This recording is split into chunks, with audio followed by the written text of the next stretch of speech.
Hello everyone, welcome back to my YouTube channel. आज की हमारी कहानी है ऊंच नीच की दीवार। दिनेश और सरिता की रिजर्व लव स्टोरी। बाबूजी, क्या बात है सुभाष? दिनेश उस दलित लड़की से शादी कर रहा है, सुभाष ने धीरे से कहा। क्या कहा? दिनेश उसी दलित लड़की से शादी कर रहा है। पिता भवानी राम गुस्से से आग बबूला हो उठे। वो आगे बोले, हमारे समाज में क्या लड़कियों की कमी है जो वह एक दलित लड़की से शादी करने पर तुला है? अब मेरी समझ में आया कि उसे नौकरी वाली लड़की क्यों चाहिए थी। यह भी सुना है कि वह दलित परिवार बहुत पैसे वाला है। सुभाष ने जब यह बात कही तब भवानी राम कुछ सोचकर बोले, पैसे वाला हुआ तो क्या हुआ? क्या दिनेश उसके पैसे से शादी कर रहा है? कौन है वह लड़की? उसी के स्कूल की कोई सरिता है, सुभाष ने जवाब दिया। देखो सुभाष, तुम अपने छोटे भाई दिनेश को समझाओ।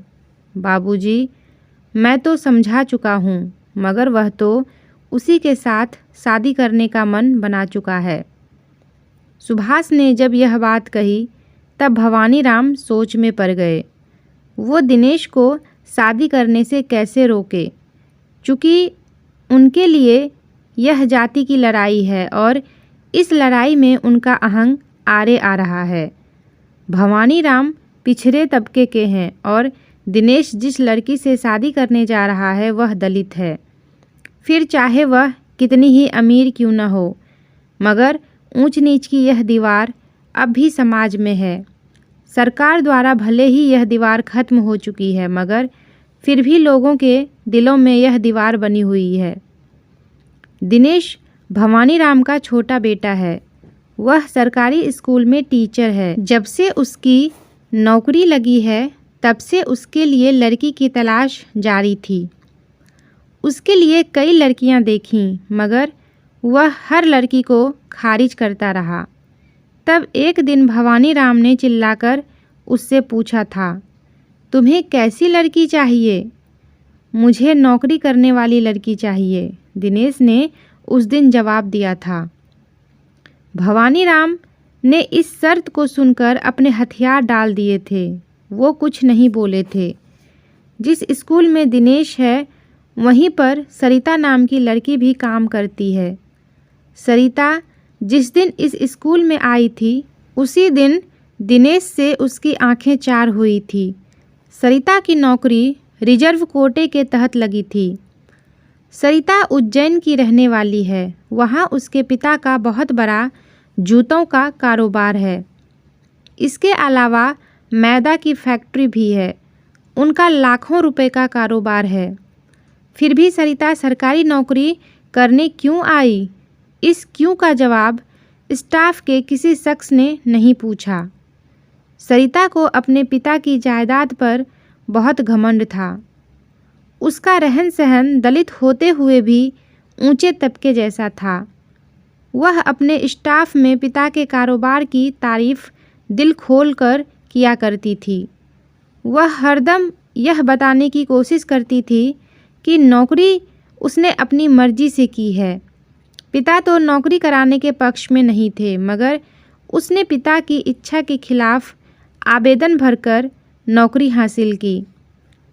स्टाफ में अगर कोई सरिता के पास आया तो वह दिनेश था। ज़्यादातर समय वो स्कूल में ही रहा करते थे। पहले उनमें दोस्ती हुई, फिर वो एक दूसरे के ज़्यादा पास आ गए। जब भी खाली पीरियड होता उस समय वो दोनों स्टाफ रूम में बैठकर बातें करते रहते। शुरू में तो वो दोस्त की तरह रहे, मगर उनकी दोस्ती कब प्यार में बदल गई उन्हें पता ही नहीं चला। स्टाफ रूम के अलावा वो बगीचे और रेस्टोरेंट में भी मिलने लगे। भविष्य की योजनाएं बनाने लगे।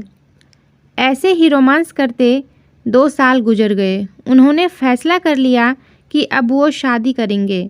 इसलिए सरिता ने पूछा था, हम कब शादी करेंगे? तुम अपने पिताजी को मना लो और मैं अपने पिताजी को। दिनेश ने जवाब दिया।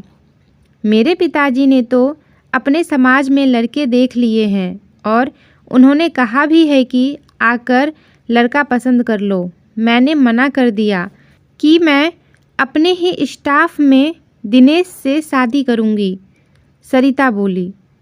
फिर पिताजी ने क्या कहा? दिनेश ने पूछा। उन्होंने तो हाँ कर दी, सरिता ने कहा। तुम्हारे पिताजी क्या कहते हैं? पहले मैं बड़े भैया से बात करता हूँ, दिनेश ने कहा। हाँ कर लो, ताकि मेरे पिताजी शादी की तैयारी कर लें, कहकर सरिता ने गेंद दिनेश के पाले में फेंक दी। मगर दिनेश कैसे अपने पिता से कहे? उसने अपने बड़े भाई सुभाष से बात करनी चाहिए, तो सुभाष बोला, तुम समझते हो कि बाबूजी इस शादी के लिए तैयार हो जाएंगे? आपको तैयार करना पड़ेगा, दिनेश ने जोर देते हुए कहा। अगर बाबूजी नहीं माने तब तुम अपना इरादा बदल लोगे? नहीं भैया, इरादा तो नहीं बदलूंगा। अगर वो नहीं मानते हैं तो शादी करने का दूसरा तरीका भी है, कहकर दिनेश ने अपने इरादे साफ कर दिए। मगर सुभाष ने जब पिताजी से बात की तब उन्होंने मना कर दिया। अब सवाल यह है कि कैसे शादी हो? सुभाष भी इस बात से परेशान है। एक तरफ पिता है तो दूसरी तरफ छोटा भाई। इन दोनों के बीच में उसका मरना तय है। बाबूजी का अहंग इस शादी में आड़े आ रहा है। इन दोनों के बीच में सुभाष पिस रहा है। ऐसा भी नहीं है कि दोनों नाबालिग हैं। शादी के लिए कानून भी उन पर लागू नहीं होता है। एक बार फिर बाबूजी का मन टटोलते हुए सुभाष ने पूछा, बाबूजी आपने क्या सोचा है? भवानी राम के चेहरे पर गुस्से की रेखा उभरी। कुछ पल तक वो कोई जवाब नहीं दे पाए। फिर बोले, अब क्या सोचना है? जब उसने उस दलित लड़की से शादी करने का मन बना ही लिया है, तब उसके साथ शादी करने की इजाज़त देता हूँ, मगर मेरी एक शर्त है। कौन सी शर्त बाबूजी? कहते समय सुभाष की आंखें थोड़ी चमक उठी। ना तो मैं उस लड़की की शादी में जाऊंगा और ना ही उस लड़की को बहू स्वीकार करूंगा, और मेरे जीते जी वह इस घर में कदम नहीं रखेगी। आज से मैं दिनेश को आज़ाद करता हूँ, कहकर बाबूजी की सांस फूल गई। बाबूजी की यह शर्त भविष्य में क्या गुल खिलाएगी यह तो बाद में पता चलेगा, मगर यह बात तय है कि परिवार में दरार जरूर पैदा होगी। जब से अम्मा गुजरी है तब से बाबूजी बहुत टूट चुके हैं। अब कितना और टूटेंगे यह भविष्य बताएगा। उनकी इच्छा थी कि दिनेश शादी कर ले तो एक और बहू आ जाए, ताकि बड़ी बहू को काम से राहत मिले। मगर दिनेश ने दलित लड़की से शादी करने का फैसला कर बाबूजी के गणित को गड़बड़ा दिया है। उन्होंने अपनी शर्त के साथ दिनेश को खुला छोड़ दिया। उनकी यह शर्त कब तक चल पाएगी यह नहीं कहा जा सकता है, मगर शादी की सारी जिम्मेदारी सरिता के बाबूजी ने उठा ली। तो दोस्तों, आपको ये वीडियो कैसी लगी कमेंट करके बताइएगा, और अगर वीडियो पसंद आई हो तो लाइक और शेयर करना ना भूलिएगा। मेरे वीडियोस का नोटिफिकेशन पाने के लिए चैनल को सब्सक्राइब करके बेल आइकन को भी प्रेस कर दीजिएगा। तो फिर मिलते हैं एक नई वीडियो में एक नई कहानी के साथ। तब तक के लिए टेक केयर एंड बाय।